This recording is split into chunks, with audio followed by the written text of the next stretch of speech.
Yo, Zion got ripped. Oh wait, that's from the 2020 offseason. Inside Zion's weight transformation. Oh wait, that's from 2022. Zion shows off amazing body for revenge season. From 2023. You'll never guess, we got a new Zion body transformation.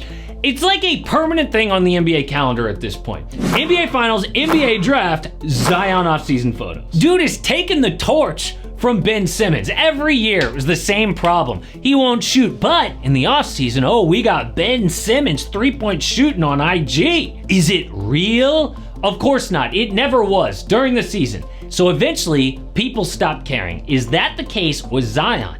Yes. Until I saw this. Dude, this could be AI. I thought for a second this might be a fake photo. This is the skinniest Zion's been since he stood next to some other little white kid in high school. It's literally the same picture. I'm just kidding. That guy went on to play college ball. Apparently he's awesome.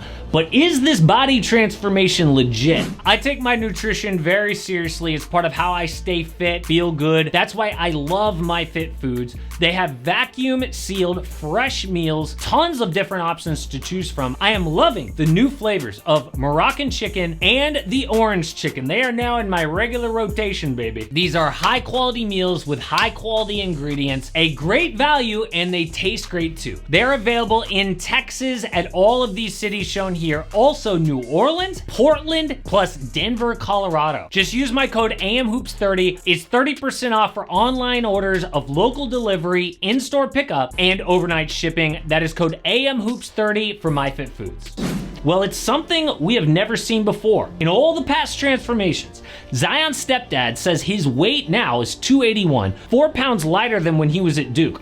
Remember, when Z was at Duke is where he proved himself as an elite prospect. Before that, it was all windmill dunks on Instagram, being guarded by that 5'6" white kid.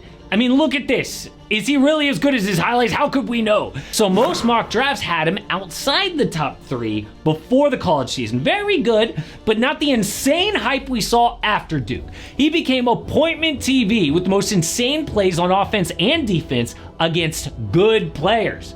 The best prospect since LeBron. So when the Pels got the #1 pick, their season ticket staff exploded. But the Duke version of Zion never came back until now. In fact, his stepdad says the target for the season is 272 pounds, 13 pounds lighter than his days at Duke. What is going on? I mean, people are joking about Ozempic, but why not? There is no shame in using that, especially for your profession. I mean, professional bodybuilders are using Ozempic to cut fat, and those guys make 400 grand for winning the top show in the world, Mr. Olympia. Zion makes 36 million a year. It got so bad, dude had a weight and body fat clause in his contract. The Pels offered 5 years, almost 200 million, if he stays under 295 pounds at a reasonable fat percentage. So every offseason, we'd see a slimmed down version, but he would always balloon back up. People not only questioned his body, but his work ethic. Was his weight affecting his injuries? I mean, why did he keep tearing his hamstring, break his foot? Was it because he weighed too much? That Mountain Dew commercial didn't help. Just look at what happened when Z broke his foot before his 3rd season. He went from looking like this at Duke to sitting on the bench that year looking like this. Even last season, he was in shape at the start, but then during the NBA Cup, Z was out-hustled by like 39-year-old LeBron James. Maybe that's why he wants to cut all the way down to 272, is to give himself more runway during the season. But for years, the Pels coddled this kid, so front office guy David Griffin finally lost patience. A big part of it is on him. I mean, there's a lot he can do better. Now, putting him in the best position to succeed is important, and I think his participation is a big part of that. So did Zion finally hear what all the critics have been saying?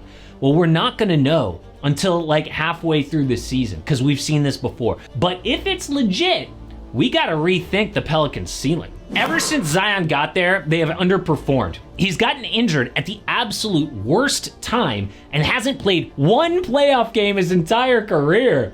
But when he is right, Zion is unstoppable. Literally a top 10 player in the NBA. He's too fast for NBA big men and too big for everyone else. At age 20, He had the third best season for plus minus ever. Literally LeBron, Luka, and Zion. And I know plus minus isn't a perfect stat, but anytime you're in the same club as these guys, you're special. But last year, he showed the evolution. Z now plays more from the perimeter, which highlights his mismatch. He's holding the ball more, which leads to more assists, getting his teammates involved, which is great because now he's got shooters like young Trey Murphy and Herb Jones. In 2023, when everyone was clicking, the Pels were in first place late December. Should we consider them a threat to make the NBA Finals? Well, there is one big problem that even Zion can't fix. At the end of last season, front office guy David Griffin promised major changes. So on draft night, they took Yves Missi, who they hope will be their center of the future. 2 days later, they traded Dyson Daniels, Larry Nance Jr., Cody Zeller, and 2 picks for DeJounte Murray. A great trade for the Pels, but there's only one basketball. I mean, they have 4 ball-dominant players now. DeJounte, CJ McCollum, Zion, and Brandon Ingram. How's that gonna work? Oh, step 1, trade BI. Even he said last year was by far his worst as an NBA player. He's not a perfect fit with Zion, doesn't really shoot threes. The big issue, though, is his contract. Ingram wants a full max next year, and the Pels can't afford that. I mean, they stupidly paid CJ McCollum a big deal, and they still need to pay Trey Murphy. There are only 2 teams who have never paid the luxury tax: Charlotte and New Orleans. Bye-bye, BI. But right now, no one wants him, and the Pels need a deal fast. They do not have a center, which is kind of a big deal, in a division with Victor Wembanyama, Alperen Şengün, and maybe Zach Edey will be good. They let Jonas Valanciunas go in free agency, and that draft pick, Missi, is not ready. He started playing basketball at 16 years old. That was 4 years ago. The backup plan is Daniel Tice, but he's not a plan A. So there were rumors about BI to the Cavs for Jarrett Allen, but he suddenly signed a 3-year deal to stay in Cleveland and can't be traded for 6 months. It looks like they're going to keep Ingram on the roster to start the year, but I fully expect them to trade him by the deadline in February. So the Pels aren't perfect, but assuming that they fix that center issue and Zion is legit, the West is stacked. Let's predict what the standings might be for next year. Well, last year's top 8 was the Thunder, Nuggets, Wolves, Clippers, Mavs, Suns, Lakers, and Pels. Now we know the Grizzlies are gonna take one of these spots. Bye-bye Clips. And are you telling me the Kings and Warriors aren't making the playoffs? Sack added DeMar DeRozan. The Dubs will be better than last year, but whose spots do they take?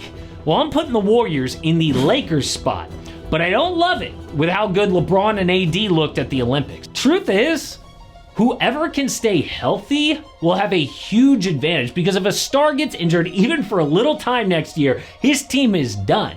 But the point is the Pelicans needed to do everything they could just to retain that last playoff spot in the West, and this skinny Zion thing might just be enough if it's for real. Of course, a major question is what's wrong with Jamal Murray, because with the West being so cutthroat, the Nuggets are going to need him at his best, but Jamal has been at his worst for months, and it's made a lot of people wonder, is this his last season in Denver with Nikola Jokic?